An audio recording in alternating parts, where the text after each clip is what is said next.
Hello guys and welcome to another day with Simulata. In today's video we're going to be replacing the radiator on this 2013 Nissan Altima, and mainly my son is going to be doing most of the work. He's actually becoming a lot more mechanically inclined and he really wants to do this. But anyways, let me explain to you guys what's going on with this. So some of you guys might not be aware, I actually use this car for doing Uber and Lyft on, and it's been actually really profitable for me. I'm making like anywhere from like $1,500 to $2,000 a week doing it. So I was on the way to pick up a client very late in the morning, like roughly like 3, 4 a.m. And I was supposed to pick up somebody from the airport and take him home, and I ended up actually losing this one because my car actually stalled out on the highway. When it stalled out, I wasn't sure why did it stall out. All I got was a check engine light on the dash. My gas pedal, when I would hit it, it would not do nothing. The car keeps slowing down and slowing down. So I had to go all the way to the median and just basically park there. But when my car stalled out, I was thinking like, well, what happened? Did my car overheat? I immediately look at the temperature gauge, and guess what? It was actually right in the middle, like everything is fine. When I read the codes, nothing was fine. It said it was overheated. When driving away from my house at least like 1 hour or more, I keep really important things in my car, like a tire inflator, a way to fix my tire, and I also keep a computer, like a check engine light reader. I also have a battery jump pack, tire pressure checker gauge. And now let me show you exactly what happened on the side of the highway. My Nissan Altima stalled out on the side of the highway. Bunch of smoke came out from the hood area. And the temperature gauge was actually showing cool. Like, it was not showing that it was hot at all. That was kind of weird. This literally just happened. Check engine light came on, and apparently it says engine over temperature, and then engine over temperature again, and then we have repair immediately. This is a stored drivability issue. So what has happened is, let me explain. Apparently it's really dark right now, not enough light.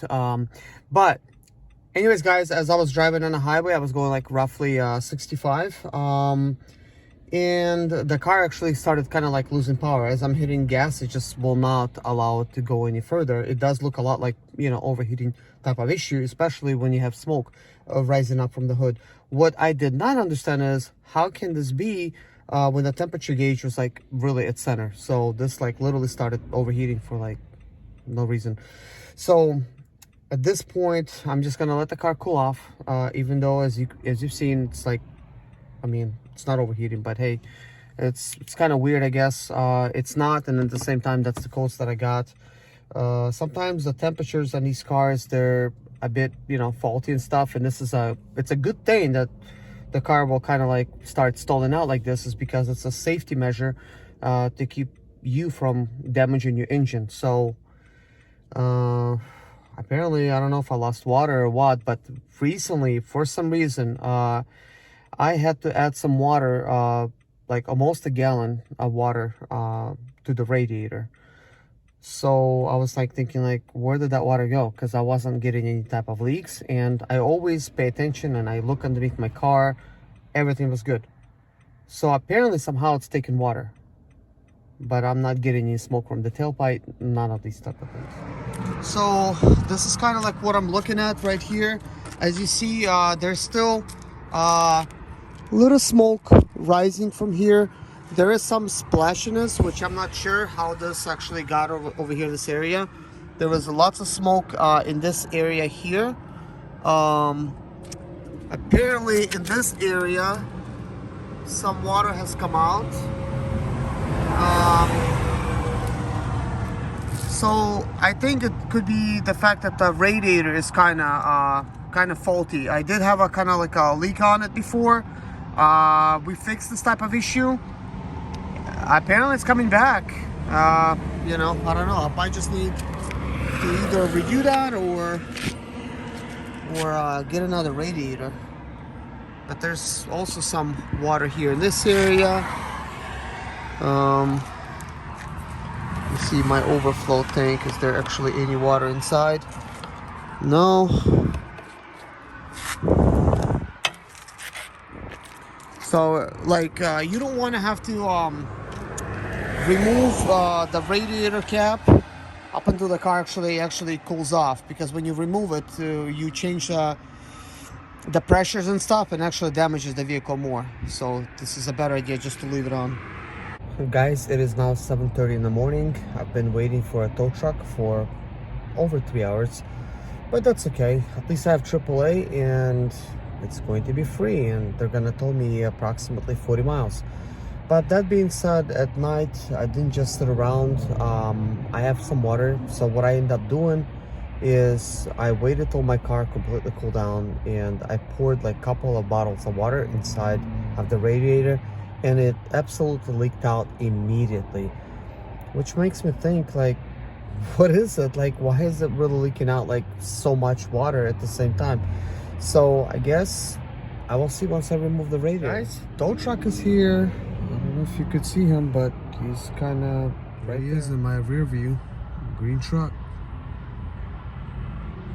Guys, take a look at like where I'm kind of like parked. This whole highway had like this median, and this was like the only spot that I literally had. Oh, you can't really see now in the back, but I was literally lucky to actually get in between here, or I would have been in the middle of the road.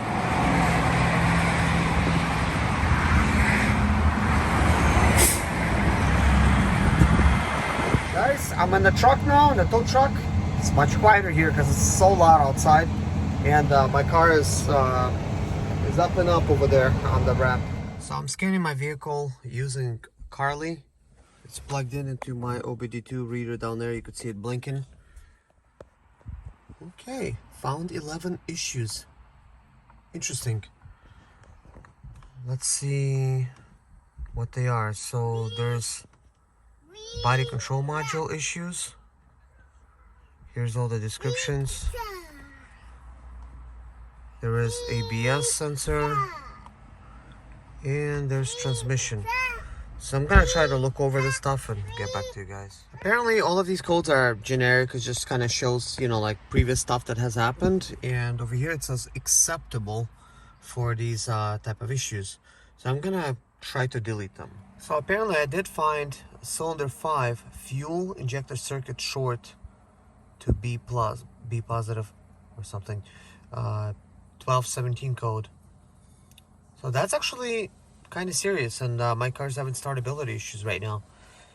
The only problem with that is my car is 4-cylinder, but hey, we're getting somewhere. Worse than it? But yeah, short circuit will definitely do that. Kind of happy to see that, because I was kind of wondering, like, well, what the heck is it? Because the 1217 code, it says permanent issue. I was not able to delete it, and it was just giving me an overheat type of code with my other scanner. But Carly is telling me that it's a fuel injector circuit, which is definitely good to know. Let me see if I could clear these issues. So at this point, I cleared the issues, and I also replaced the car battery because apparently it was already dead. It was slightly over 2 years old and died at the same time. And my car did start. It means that that's a current problem. So here's what we're going to try to do. We're going to try to start this car.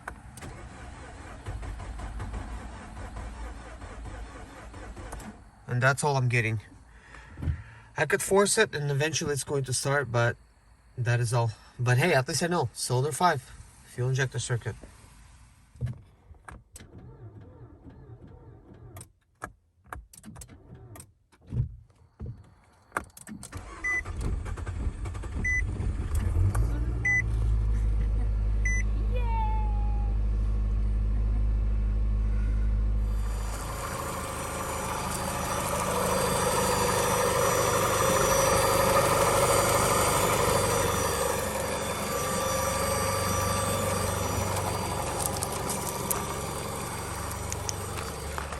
So the question is it going to start after I shut it down?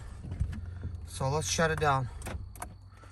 Turn the high beams off, turn the lights off. Started right up, and that is a good sign. Let's shut it down. Starts right up. Excellent. Perfect. And guys, today when I actually drove it up on the ramps, of course the car has started because I had to move it from a different place to here. And now, after we replace the radiator, now it does not want to start. And if I clear the codes keep coming back. It does not want to start again. I tried using a trick where I removed the battery and then I touch the two cars' positive and negative terminal to do a hard clear. Still no luck. So I replaced the battery. I actually was able to warranty out this car battery, and I installed a new battery here now. So everything's spinning fine. I actually put a jump pack on it as well. It's still not helping it. It is kind of weird, and you will see actually a little bit later on in the video.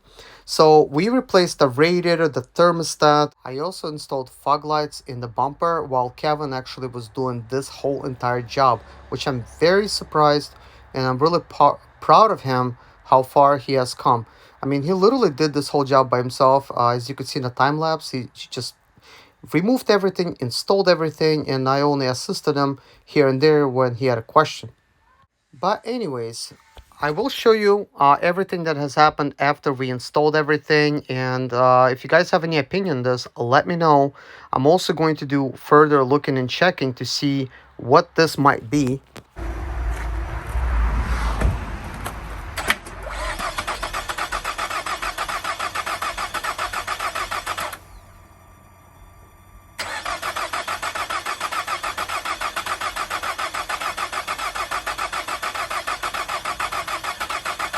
Guys, just like you, I went on YouTube and I searched this problem. I found all kinds of stuff, people not having the ability to start the vehicles up. So here's a little bit of theory, okay? I tried starting this car up with starting fluid as well. No help, nothing. So at first I was thinking maybe it's not getting fuel. Nope, it would have started with starting fluid if it was not getting any fuel. Now, is it getting fuel? I'm not sure. It might actually somehow be also turned off, but it did not start with starting fluid.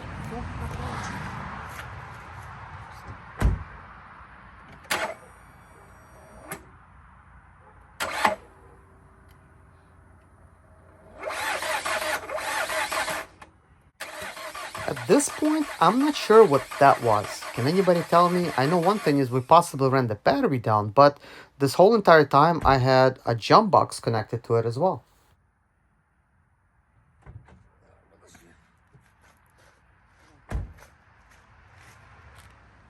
Hey guys, as you can see, my car is not starting, and I think part of the reason is there's a good chance that water is actually making its way into the cylinders, so it's causing kind of like clanking type of sounds, like the engine wants to lock up, due to the fact that I did overheat it. So there are possible engine internal damage, but if it is, it really can't hurt but start it anyways.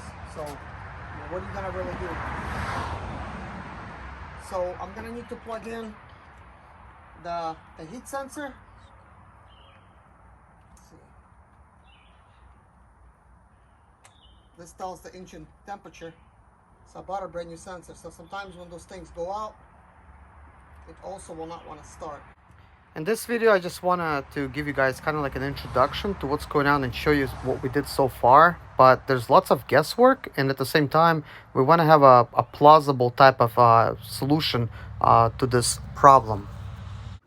You need three things to start a car. You need fuel, you need air, and you need spark. And I'm not sure if I'm getting any spark. Engine temperature wire sensor is corroded, the actual wiring. I did not show you, but I replaced the engine temperature sensor thinking that if that sensor has failed, there's a good chance it will not start as well. It's kind of located on the side of the engine near the airbox to the right.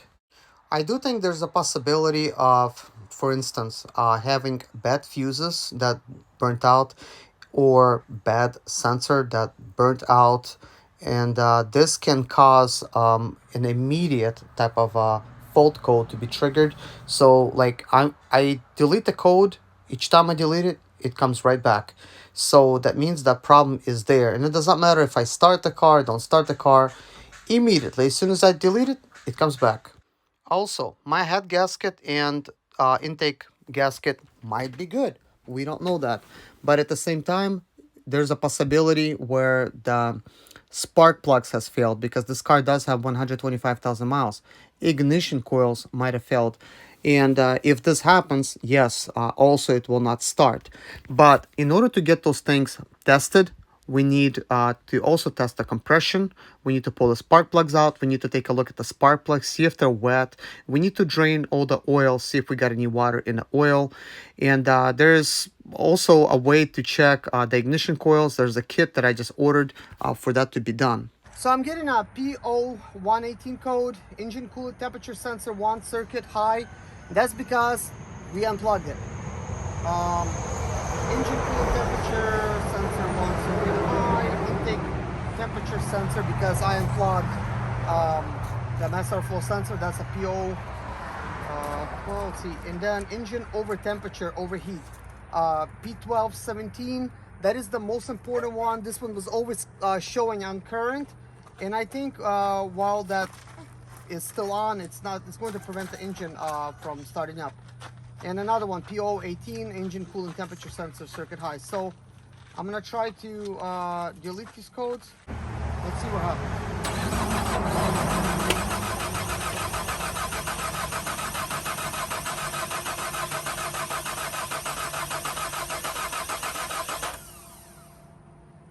Crazy, it does not want to start.